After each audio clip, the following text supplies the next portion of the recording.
नमस्कार. मी परमदास जाधव. केरळपासूनच पाऊस रेंगाळलेला आहे.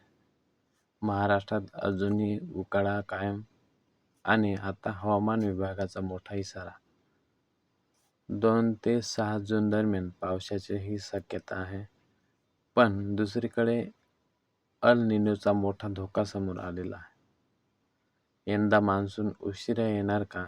शेतकऱ्यांसमोर संकट उभे राहणार का? आज आपण पाहणार आहोत संपूर्ण खरी माहिती. तर IMD म्हणजेच भारतीय हवामान विभागाने यंदा केरळमध्ये मान्सून काही दिवस उशिरा पोहोचू शकतो असं सांगितलेलं आहे. सुरुवातीला 26 मेपर्यंत मान्सून येईल असा अंदाज होता. मात्र आता जूनच्या पहिल्या आठवड्यातच अधिकृत प्रवेश होण्याची शक्यता व्यक्त केली जाते. महाराष्ट्रात सध्या प्रचंड महाराष्ट्रात उकाडा आहे आणि उष्णतेची लाट सुरू आहे. IMDच्या अंदाजानुसार 2 ते 6 जून दरम्यान कोकण, पुणे, नाशिक, मराठवाडा आणि विदर्भात काही भागामध्ये प्री मान्सून पडू शकतोय. मात्र हा पूर्ण मान्सून नसून सुरुवातीचा पाऊस असण्याची शक्यता आहे.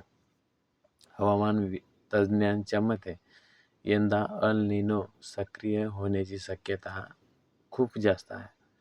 अल निनो म्हणजे प्रशांत महासागरातील तापमान वाढण्याची प्रक्रिया. याचा थेट परिणाम हा भारताच्या पावसावर होतोय. अनेक वेळा अल निनोमुळे पाऊस कमी पडतो आणि दुष्काळासारखी परिस्थितीही निर्माण होते. IMDच्या या ताज्या अंदाजानुसार यंदाचा जो पाऊस आहे, हा पाऊस सरासरीपेक्षा कमी राहू शकतो किंवा कमी पडू शकतो. काही रिपोर्ट्सनुसार गेल्या 11 वर्षातील हा सर्वात कमकुवत मान्सून ठरू शकतो. मान्सून उशिरा आला तर पेरणी उशिरा होऊ शकते आणि त्यामुळे शेती, पाणी साठा आणि अन्नधान्य उत्पादनावर परिणाम होण्याची मोठी भीती व्यक्त केली जाते. विशेषतः मराठवाडा आणि विदर्भात शेतकरी चिंतित आहेत.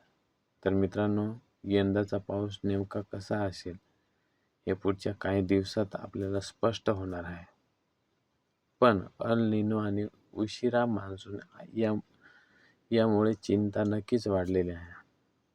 तुमच्या भागात पाऊस सुरू झाला का? कमेंटमध्ये नक्की सांगा. आणि व्हिडिओ आवडला असेल तर लाईक करा, शेअर करा आणि सबस्क्राईब करायला विसरू नका. धन्यवाद.